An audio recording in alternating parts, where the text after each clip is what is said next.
lot of ways, this game is quintessentially Nintendo. It has familiar ideas, it's really polished, and it stars an armadillo dressed as a cowboy. And if you're a Nintendo fan, those are the things you're really going to like about this game, but perhaps fittingly, what you might not like just happen to be the areas in which it feels very un-Nintendo.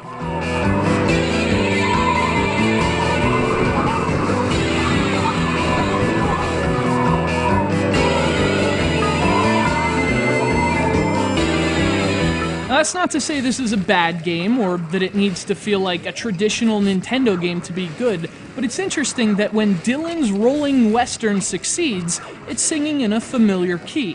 When it fails, it's in a tune that'll seem very foreign to Nintendo fans.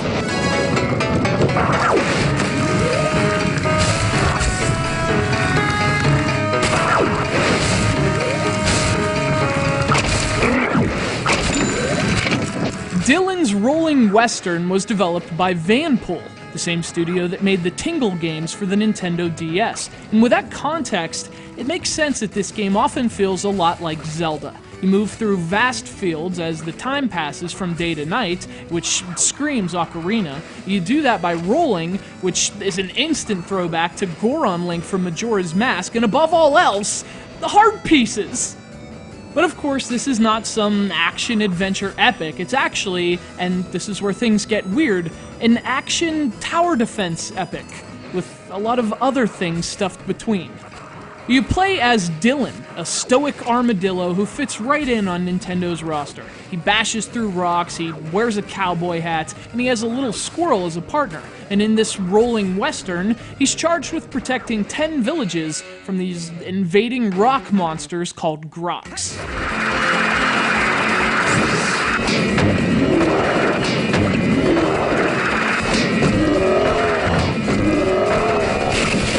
Well, actually, you're defending the village's herds of Scrogs. You see, the Groks like to break in and eat them or something, so really, your job is to ensure those herds both survive and thrive. You have to collect food out in the fields and bring it back to the villages to grow the herd, and when night falls, well, that's when the Groks attack.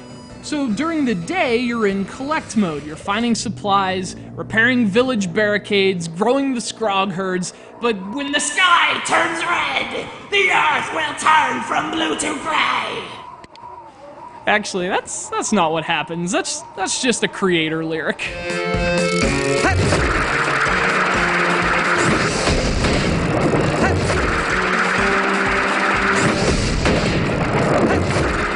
No, what actually happens is Dillon's Rolling Western becomes a bit too ambitious for its own good. There's so many different things going on here, so many concepts, so many ideas, that it never feels focused. You feel overwhelmed, not by the difficulty, but by the confusing and muddled list of things you have to do. You're fighting, but you're also setting up defense towers, and then you have to repair them, and you're collecting things. I mean, all the ambition is nice, but it never gels as well as you want it to.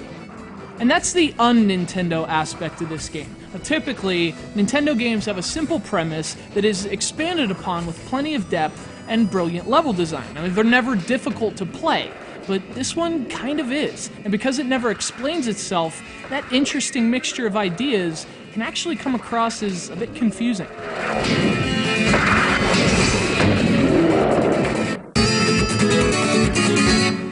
The 3DS eShop has been getting some fantastic releases, and although this one's interesting design seems like a fitting continuation of that momentum, it ends up falling a bit short.